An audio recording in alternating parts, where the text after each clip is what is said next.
దేశ భవిష్యత్తును మార్చే వజ్రాయుధం ఓటు హక్కు. ఇంతటి ప్రాధాన్యం ఉన్న ఓటరు జాబితాలో నకిలీ ఓట్లను తొలగించి కొత్త ఓటర్లను చేర్చాలని కేంద్ర ఎన్నికల సంఘం నిర్ణయించింది. అందులో భాగంగా తెలుగు రాష్ట్రాల్లో ప్రత్యేక సమగ్ర సవరణ ప్రక్రియలో కీలక దశ ఈ నెల 24న ప్రారంభం కానుంది. 2002-2004 మధ్య జరిగిన సర్వే ఆధారంగా ఈ ప్రక్రియ కొనసాగనుంది.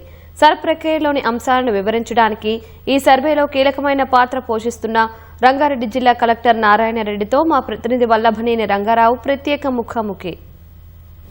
ప్రజాస్వామ్యంలో ఓటు అనేది వజ్రాయుధం లాంటిది. ఇప్పుడు ఆ వజ్రాయుధం కొంత ప్రమాదంలో పడినట్లు కనపడుతుంది. మీరు ఓటర్ అయితే మీ ఓటును మీరే నిరూపించుకోవాలి. అంటే మీరు భారతీయ పౌరుడా అన్న అంశాన్ని నిర్ధారించాల్సిన బాధ్యత మీదే. దొంగ ఓట్లు, డూప్లికేట్ ఓట్లు, చనిపోయిన వారి ఓట్లను తొలగించి నికరమైన ఓటర్ల జాబితాను రూపొందించేందుకే ఎస్ఐఆర్ ప్రక్రియను నిర్వహిస్తున్నామని కేంద్ర ఎన్నికల సంఘం చెబుతుంది. కానీ ఓటర్లలో ఈ ప్రక్రియపై ఎన్నో సందేహాలు, సవాళ్లు ఉన్నాయి. వీటన్నిటిని వివరించేందుకు రంగారెడ్డి జిల్లా ఎన్నికల అధికారి అదేవిధంగా కలెక్టర్ నారాయణ రెడ్డి గారు మనతో ఉన్నారు. వారిని అడిగి మరిన్ని వివరాలు తెలుసుకుందాం. సార్ నమస్కారం. సార్ నమస్తే సార్, ఎస్ఐఆర్ యొక్క ప్రధాన ఉద్దేశం ఏంటి? దీనివల్ల కలిగే లాభాలు ఏంటి? ముందుగా మీరు ఇందాక అన్నట్టుగా ప్రజాస్వామ్యంలో ఓటు అనేది వజ్రాయుధం. అయితే ఈ ఎస్ఐఆర్ స్పెషల్ ఇంటెన్సివ్ రివిజన్ అనే ప్రక్రియ ద్వారా ఆ వజ్రాయుధాన్ని ఇంకా పటిష్టం చేయడానికి ఈ కార్యక్రమం అనేది మనం ఫస్ట్ గుర్తించాలి. అంటే ఎక్కడ కూడా దీని మీద అపోహలు కానీ ఇంకోటి మనకు అవసరం లేదు. అంటే ఆ వజ్రాయుధాన్ని ఇంకా స్ట్రెంథన్ చేయడానికి ఈ యొక్క స్పెషల్ ఇంటెన్సివ్ రివిజన్. అంటే ఎలిజిబిలిటీ ఉన్న ప్రతి ఒక్క ఓటరు తన పేరు ఓటర్ లిస్టులో ఉండాలి. ఎలిజిబిలిటీ లేని వ్యక్తి ఎవరు కూడా ఓటర్ లిస్టులో ఉండరాదు అనేది దీని యొక్క బేస్ ఆబ్జెక్టివ్. 2002 ఓటర్ లిస్ట్ అంటే 2002 తీసుకుంటున్నాము. అంటే మనకి ఇంతకుముందు ఈ ఎస్ఐఆర్ అనే కార్యక్రమం 2002లో జరిగింది. సో అప్పటి ఓటర్ లిస్టులో ఉన్న ఓటుతో ఒకవేళ మ్యాపింగ్ చేసి ఉంటే ఆ ఇన్ఫర్మేషన్ కూడా ఆ ఎన్యూమరేషన్ ఫామ్లో వస్తుంది. ఫర్ ఎగ్జాంపుల్ మన జిల్లా తీసుకుంటే అంటే రంగారెడ్డి జిల్లా ఇప్పటికే 56% మనం ఆ విధంగా మ్యాప్ చేసినాం. అంటే ఎగ్జిస్టింగ్ ఓటర్స్ను మనం 56% ఆల్రెడీ మ్యాప్ చేసినాం. సరే, ఎస్ఐఆర్లో అసలు ప్రధానంగా ఉన్న దశలు ఏంటి? ఈ ప్రక్రియ ఎప్పటిలోగా ముగిస్తారు? ఎస్ఐఆర్ యొక్క ముఖ్య ఉద్దేశం ఇందాక చెప్పినట్టుగా అర్హత ఉన్న ప్రతి ఒక్క ఓటర్ పేరు ఓటర్ లిస్టులో ఉండాలి.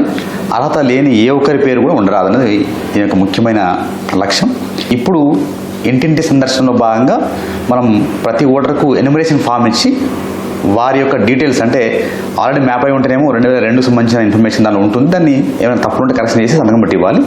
ఒకవేళ లేకుంటే ఇప్పుడు ఆ ఎన్యూమరేషన్ ఫామ్లో ఫిల్ చేసి వారు సంతకం పెట్టిస్తే సరిపోతుంది. ఇది ముఖ్యమైన ఘట్టం. సో ఈ ఇంటింటి సందర్శనలో భాగంగా మనం కలెక్ట్ చేసిన అన్ని ఎన్యూమరేషన్ ఫామ్లో వచ్చిన సంతకంతో పాటుగా వచ్చిన వారందరినీ కూడా డ్రాఫ్ట్ ఓటర్ లిస్ట్లో పెట్టి మనం 31 జూలై రోజు డ్రాఫ్ట్ ఓటర్ లిస్ట్ పబ్లిష్ చేస్తాం. అంటే ఇక్కడ ఎన్యూమరేషన్ ఫామ్ను ఫిల్ చేసి ఇవ్వడం అనేది వెరీ వెరీ ఇంపార్టెంట్. సార్, ఇప్పుడు మీరు 2002 ఓటర్ల జాబితా ప్రామాణికంగా ఎస్ఐఆర్ అనే ప్రక్రియ నిర్వహిస్తున్నారు. సార్, ఎస్ఐఆర్ ప్రక్రియలో నేను 2002 ఓటర్ల జాబితాలో నా పేరు లేదు. అలాంటప్పుడు నా ఓటు పరిస్థితి ఏంటి? కరెక్ట్. ఇక్కడ 2002లో ఫర్ ఎగ్జాంపుల్ నేను అప్పటికి 18 years దాటలేదు, లేదా ఇంకా ఏదో ఒక కారణం చేస్తే నా పేరు అక్కడ లేదు. లేనప్పుడు నా తల్లి లేదా తండ్రి పేరు, లేదా ఇంకా మా నాయనమ్మ పేరు, మా తాతయ్య పేరు, ఇట్లా ఎవరి పేరు ఉంటే ఫస్ట్ వాళ్ళని మ్యాప్ చేసుకోవాలి. వాళ్ళు మ్యాప్ చేసుకున్న తర్వాత వాళ్ళ డీటెయిల్స్ నా యొక్క డీటెయిల్స్ మ్యాప్ చేసుకోవచ్చు. దాన్ని ప్రొజోని అంటాం. సో ఆ విధంగా చేసుకోవడానికి అవకాశం ఉంటుంది. లేనప్పుడు కంప్లీట్గా లేదు అసలు, అంటే ఈవెన్ తల్లిదండ్రుల పేర్లు కూడా లేవు, అప్పుడు సర్టన్ డాక్యుమెంట్ సబ్మిట్ చేయాల్సిన అవసరం ఉంటుంది. అంటే ఎలాంటి డాక్యుమెంట్లు సబ్మిట్ చేయాల్సి ఉంటుంది సార్ దీనికి సంబంధించి? ఈ విధంగా మ్యాపింగ్ చేసే అవకాశం లేనప్పుడు ఒకవేళ ఆ వ్యక్తి భారతదేశంలో 1987 కంటే ముందు జన్మించి ఉంటే కానీ ఆ వ్యక్తి ఎన్నికల సంఘం సూచించిన వాటిలో place of birth, date of birth సూచించి ఒక సర్టిఫికేట్ను సబ్మిట్ చేస్తే సరిపోతుంది. ఒకవేళ ఆ వ్యక్తి 1/7/1987 తర్వాత, అదేవిధంగా 2/12/2004 ఈ మధ్యకాలంలో జన్మించి ఉంటే ఆ వ్యక్తి తన యొక్క place of birth, date of బర్త్తో పాటుగా తన తల్లి లేదా తండ్రి ఇద్దరిలో ఏదో ఒకరిది సంబంధించిన డాక్యుమెంట్ సబ్మిట్ చేసి సరిపోతుంది. లేదా ఒకవేళ 2004 తర్వాత అంటే 2/12/2004 తర్వాత ఒకవేళ జన్మించి ఉంటే ఆ వ్యక్తి తనది, తల్లిది మరియు తండ్రిది ఇద్దరిది అంటే మొత్తం ముగ్గురు అవుతుంది. తనది, తల్లి, తండ్రి మొత్తం ముగ్గురు డాక్యుమెంట్లు సబ్మిట్ చేయాల్సిన అవసరం ఉంటుంది. ఈ పీరియడ్లో అంటే ఇప్పుడు హౌస్ టు హౌస్ సందర్శన పీరియడ్లో ఇవ్వాలి. ఈ పీరియడ్ దాటితే మళ్ళీ దాని తర్వాత ఏది ఈఆర్ఓ అంటే ఎలక్టోరల్ రిజిస్ట్రేషన్ ఆఫీసర్ తను ఇప్పుడు ఓటర్ లిస్ట్లో ఉండి ఈ విధంగా ఎన్యుమరేషన్ ఫామ్లు ఇవ్వడం వాళ్ళందరికీ కూడా నోటీస్ ఇవ్వడం జరుగుతుంది. ఆ లిస్ట్ కూడా సపరేట్గా మనం పబ్లిష్ చేస్తాం.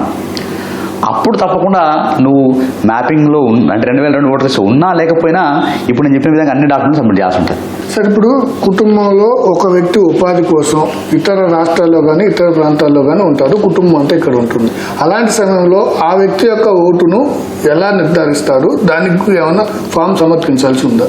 ఎస్, ఇక్కడ మనకు మనకు ఎన్యుమరేషన్ ఫామ్ అనేది మనకు కుటుంబ యజమాని కుటుంబ పెద్ద కూడా సబ్మిట్ చేయొచ్చు, లేదా 18 years దాటిన వ్యక్తి కూడా అంటే కుటుంబంలో ఎవరైనా 18 years దాటిన వ్యక్తి కూడా దాన్ని సబ్మిట్ చేయొచ్చు, ఇబ్బంది ఏమి ఉండదు. మనం ఎప్పుడు కూడా అంటే ఎలక్షన్ కమిషన్ యొక్క నిబంధనల ప్రకారంగా టెంపరరీ మైగ్రేషన్ను మనం ఎప్పుడు పర్మనెంట్ మైగ్రేషన్గా ట్రీట్ చేయం. టెంపరరీ మైగ్రేషన్ను మనం తప్పకుండా దాన్ని అక్కడ ఆయన ఒక ఆర్డినరీ రెసిడెంట్గానే ట్రీట్ చేస్తాం. అంటే మనం ఓటు హక్కు అనేది ఒక వ్యక్తి భారత పౌరుడై ఉండి 18 years దాటి ఉండి ఒక ప్రాంతంలో ఆర్డినరీ రెసిడెంట్గా నివసిస్తూ ఉంటే ఆ ప్రాంతంలో ఆయన ఓటర్గా నమోదు చేస్తాం. సో ఇక్కడ టెంపరరీ మైగ్రేషన్ ఎప్పుడు కూడా మనం ఆయన లేడు అనే దానికి తీసుకోము. ఆయన అక్కడ ఆర్డినరీ రెసిడెంట్గానే ట్రీట్ చేసుకుంటూ ఆయన ఓటును అక్కడే ఉంచుతాము. సో ఇక్కడ కూడా మైగ్రేషన్ వల్ల ఎలాంటి ఇబ్బంది ఉండదు. అంటే కంప్లీట్ ఫ్యామిలీ మైగ్రేట్ అయి ఉంటే ఇబ్బంది అవకాశం ఉంటుంది. ఎవరో ఒక 18 years దాటిన వ్యక్తి ఉన్నా కూడా ఆ వ్యక్తి కుటుంబ సభ్యులందరి తరపున కూడా తన ఇన్ఫర్మేషన్ ఫిల్ చేసి సబ్మిట్ చేయడానికి అవకాశం ఉంటుంది. సార్, బిఎల్ఓ ఇంటికి వచ్చినప్పుడు ఒకవేళ మా కుటుంబం మొత్తం కూడా ఇంట్లో లేదు, ఎవరు ఉండరు, అలాంటి సమయంలో మేము ఎన్యుమరేషన్ ఫార్మ్ను ఎవరికి ఇవ్వాలి, ఎక్కడ ఫిల్ చేయాలి మళ్ళీ?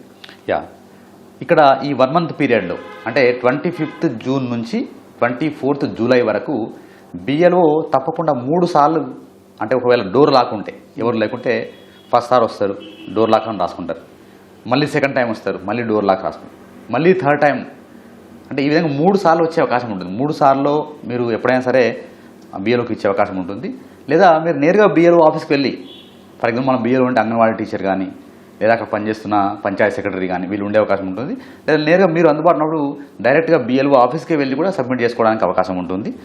ఇకపోతే సార్, ఎన్యుమరేషన్ ఫార్మ్ను ఆన్లైన్లో కూడా అప్లై చేయొచ్చు అని అంటున్నారు సార్. ఆన్లైన్లో అప్లై చేసేటప్పుడు మా దగ్గర ఎలాంటి ఫార్మ్స్ ఉంచుకోవాలి, దానికి ఏమైనా అప్లోడ్ చేయాల్సిన అవకాశం ఉందా, అవసరం ఉందా? ఎస్, ఎన్యుమరేషన్ ఫామ్ అనేది ఈవెన్ ఆన్లైన్లో కూడా నేను ఇందాక చెప్పిన సైట్లోనే అంటే voters.eci.gov.in అనే సైట్లో ఈ ఎన్యుమరేషన్ ఫామ్ ఫిల్ చేసే అవకాశం ఉంటుంది. ఆన్లైన్ సబ్మిట్ చేసింది ఆటోమేటిక్గా బిఎల్ఓ యాప్కి వస్తుంది. బిఎల్ఓ మళ్ళీ ప్రింట్ తీసుకుని మళ్ళీ మీ దగ్గరకు వచ్చి ఒకసారి వెరిఫై చేసుకొని మీతో అక్కడ ప్రాపర్ ఎంక్వైరీ చేసుకొని రావడం జరుగుతుంది. కాబట్టి ఆ విధంగా కూడా సబ్మిట్ చేయొచ్చు. సబ్మిట్ చేసిన దాన్ని కూడా మళ్ళీ కన్సర్న్ బిఎల్ఓ వెరిఫికేషన్ అనేది జరుగుతుంది. సార్, మీరు ఎస్ఐఆర్ ప్రక్రియలో ఈ 4 రోజుల పాటు జరిగే పీరియడ్లో కనుక మేము ఎవరు లేకపోతే తర్వాత ఎలాంటి ఇబ్బంది వస్తుంది, మేము ఎవరిని అప్రోచ్ కావాలి? ఎస్, ఇక్కడ మనకు ఈ హౌస్ టు హౌస్ విజిట్ అంటే ఏదైతే ఇంటింటి గణన కార్యక్రమం మనకు 25 జూన్కు స్టార్ట్ అయ్యి 24 జూలైకి ముగుస్తుందో ఈ పీరియడ్లో మా రిక్వెస్ట్ ఏంటంటే ప్రతి ఒక్కరు కూడా తమ యొక్క ఓటును 2002 ఓటర్ లిస్ట్తో కంపేర్ చేసుకొని వాటిని ఎన్యుమరేషన్ ఫామ్లో ఫిల్ చేసి సంతకం పెట్టి బిఎల్ఓకి ఇవ్వమని మేము కోరుతా ఉన్నాం. This the best period. అంటే దీనిలో ఎలాంటి డాక్యుమెంట్ అడగం, మిమ్మల్ని ఓన్లీ ఇన్ఫర్మేషన్ మాత్రమే అడుగుతాం. మీరు అన్నట్టుగా ఒకవేళ దీనిలో మిస్ అవుతే కొంత క్రిటికల్గా ఉంటుంది. అంటే మిస్ అవుతే ప్రాసెస్ అనేది బిఎల్ఓ స్థాయి దాటి ఈఆర్ఓ లెవెల్కి వెళ్తుంది. సో ఈఆర్ఓ లెవెల్లో అప్పుడు ఏమవుతుందంటే ఈఆర్ఓ ఎవరైతే మిస్ అయ్యారో అంటే ఇన్ఫర్మేషన్ సబ్మిట్ చేయలేదో వాళ్ళందరికీ నోటీస్ ఇవ్వడం జరుగుతుంది. లేదా తప్పుడు ఇన్ఫర్మేషన్ ఇచ్చినా కూడా జరుగుతుంది.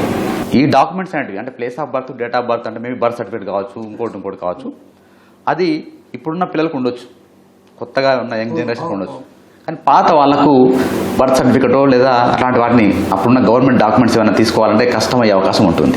అప్పుడు వాళ్ళు ఆఫీసుల చుట్టూగా తిరిగే పరిస్థితి రావచ్చు.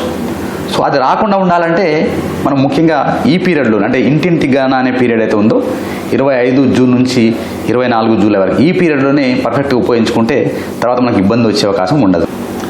ఇంటింటి గణన ప్రక్రియకు బిఎల్ఓలు వచ్చినప్పుడు ఓటర్లంతా తమ దగ్గర ఉన్న ఆధారాలను సమర్పిస్తే సరిపోతుందని, ఇంటింటి గణన ప్రక్రియ దాటిన తర్వాత కొంత ప్రక్రియ క్లిష్టతరమయ్యే ఆస్కారం ఉంది. కాబట్టి ఓటర్లు, రాజకీయ పార్టీలు అందరూ సహకరించి ఇంటింటి గణన ప్రక్రియను కనుక విజయవంతం చేస్తే ఎస్ఐఆర్పై ఎలాంటి ఆందోళన చెందాల్సిన అవసరం లేదని నారాయణ రెడ్డి గారు చెప్తున్నారు. కెమెరామెన్ సూర్యతో కలిసి రంగారావు, ఈటీవీ న్యూస్, హైదరాబాద్.